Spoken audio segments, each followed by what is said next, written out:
जो हार्डवर्क वाला व्यक्ति होता है वो ज्यादातर क्या करता है, बाय हार्ट करता है, कुछ चीजों को रट्टा मारता है, ज्यादातर रट्टा मारता है, ठीक है। और जो स्मार्ट वर्क वाला व्यक्ति होता है, स्मार्ट स्टडी करने वाला व्यक्ति होता है, वो क्या करता है, कॉन्सेप्ट को लर्न करता है, उस चीज के पीछे का गहराई समझता है कि भाई ये है तो इसके पीछे का कॉन्सेप्ट समझना चाहिए। ये अगर क्वेश्चन आ रहा है, ये फॉर्मूलेज आ रहे हैं तो ये क्यों आ रहे हैं, कैसे आ रहे हैं, अगर ये फॉर्मूले इस प्रकार इस क्वेश्चन में यूज होंगे तो अगर इस प्रकार का अलग क्वेश्चन आ गया तो इसमें कौन सा फॉर्मूला यूज होगा। तो ऐसे वो क्रिटिकल चीजें सोचता है दिमाग में, उसको बोलते हैं कॉन्सेप्चुअली लर्न करना, और प्लस उसके बाद उसको वो चीज को याद करता है, ठीक है। डायरेक्ट बिना सोचे समझे याद करना is nothing but hard work, लेकिन उसको समझ के, कॉन्सेप्ट समझ के उसको याद करना इज स्मार्ट वर्क। जैसे हमारे चैनल पे हम बताते हैं जेआर ट्यूटोरियल्स, जो हमारा मेन चैनल है, आप सभी का प्यारा अपना जेआर ट्यूटोरियल्स जो हमारा मेन चैनल है, उस पे हम पूरा लेक्चर बाय वीडियोस डालते हैं। तो आप लोग अगर हमारे वीडियोस देखते हो तो इसका मतलब कॉन्सेप्चुअल नॉलेज आपका क्लियर हो रहा है, और कॉन्सेप्चुअल नॉलेज क्लियर करके जो स्मार्ट व्यक्ति होगा वो तुरंत जाएगा हमारे वीडियोस देखने के बाद उस टॉपिक के ऊपर क्वेश्चन निकालेगा और सॉल्व करेगा, उस जो टॉपिक हमने पढ़ाया हुआ है उसको लर्न करेगा जाके, ये होता है स्मार्ट वर्क। लेकिन हार्ड वर्क वाला व्यक्ति क्या करेगा, भाई मैं तो वीडियो नहीं देखूंगा, मैं तो सीधा जाता हूं, बुक खोल के क्वेश्चन आंसर लिखा है, अब उसको मैं फटाफट रट्टा मार लेता हूं, 2 1 2 2 2 4 ऐसा रट्टा मार लेता हूं, तो याद तो हो गया उसको, नो डाउट दैट, ठीक है ना। हो सकता है इसको थोड़ा ज्यादा टाइम भी लग जाए क्योंकि इसने वीडियो भी देखा, थोड़ा लर्न भी किया, इसको कम समय में याद भी हो जाए, डिपेंड करता है कैटेगरी के ऊपर, हर बच्चे का अलग होता है याद करने का कैपेबिलिटी, लेकिन इसको याद हो गया, इसको याद हुआ कंसेप्ट के साथ, तो हो सकता है ये याद किया वो व्यक्ति ना भूल जाए, लेकिन ये भूलेगा नहीं क्योंकि इसको कॉन्सेप्ट पता है। और वही हमारा तीसरा टाइप है जो कि है फॉरगेट आफ्टर सम डेज, जो सिर्फ रट्टा मारता है बिना सोचे समझे, वो हो सकता है कुछ दिन के बाद भूल जाए, और ऐसा कोई भी चीज नहीं है यार जो हम भूले नहीं हो। आपको याद है कि आप सोचो, आप अगर आप 10वीं में पढ़ते होंगे तो आपको क्या 8 का क्वेश्चन आंसर याद है क्या, नहीं याद रहेगा, ठीक है,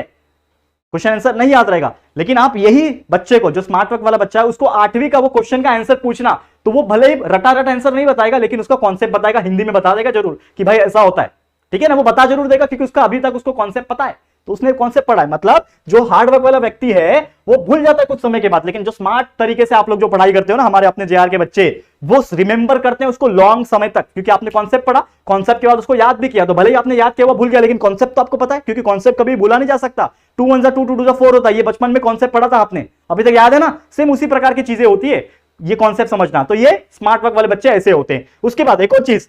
हमें बहुत बार रिवाइज करना पड़ता है हार्ड वर्क वाले बच्चों को। हार्ड वर्क वाला बच्चा एक बार रट्टा मारा, एक क्वेश्चन हो गया,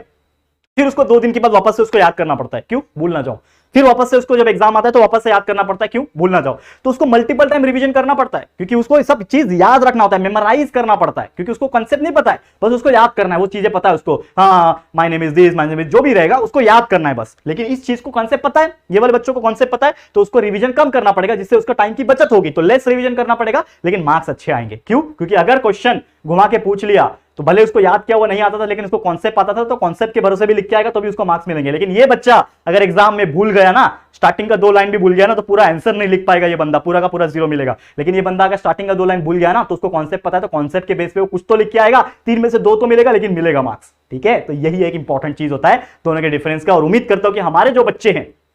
मुझे लगता है सभी बच्चे ऐसे होते हैं यार, क्योंकि देखो मैं आपको एक यहाँ पे मैं किसी को झगड़ा या फिर कुछ कराने नहीं आया हूं कि ये वाला बेस्ट है, ये वाला बेस्ट है, दोनों ही बेस्ट है, लेकिन आपको फर्क समझना है कि आपको बेस्ट से बेस्ट बनना है कि सिर्फ बेस्ट बन के रहना है। तो ये भी बेस्ट है और ये बेस्ट ऑफ बेस्ट है, तो आपको बेस्ट ऑफ बेस्ट बनना है, क्योंकि आज के डेट में कॉम्पिटिशन बहुत हो गया है, आपको एक दूसरे से कॉम्पिटिट करना है, और जितना आप कॉम्पिटिट करोगे, जितने आप बेहतर होते जाओगे, उतना आपको पोजीशन अच्छा मिलेगा। तो वो चीज समझो, ये भी व्यक्ति, ये भी बच्चे बहुत अच्छे होते हैं, बहुत हार्डवर्क करते हैं, कोई बात नहीं, लेकिन आपको हार्डवर्क नहीं करना है, आपको हार्डवर्क के साथ थोड़ा उसमें स्मार्ट करना है, यानी कि स्मार्ट हार्डवर्क करना है, जो मैंने आपको ऑलरेडी बताया था, that is nothing but the smart work study. मैं यहां पे एक और वर्ड यूज करूंगा, स्मार्ट हार्ड वर्क स्टडी, मतलब स्मार्ट तो करना है लेकिन उसमें भी अगर जो मेहनत करता है, मतलब स्मार्ट तरीके से भी हार्डवर्क कर रहा है, सिर्फ हार्डवर्क नहीं, स्मार्ट तरीके से हार्डवर्क कर रहा है, तो वो बच्चा तो डबल मेहनत कर रहा है, और स्मार्ट तरीके से कर रहा है तो देखना डबल रफ्तार से आगे भागेगा और वो अच्छे मार्क्स जरूर से लाएगा, अच्छे पोजीशन में जरूर जाएगा, हो सकता है आने वाले टाइम में एक जरूर टॉप पोजीशन में बैठेगा, अपने लाइफ में बहुत अच्छे पैसे कमा रहा होगा, अपनी फैमिली का, अपनी हेल्थ का, सबका अच्छे से तरीके से ध्यान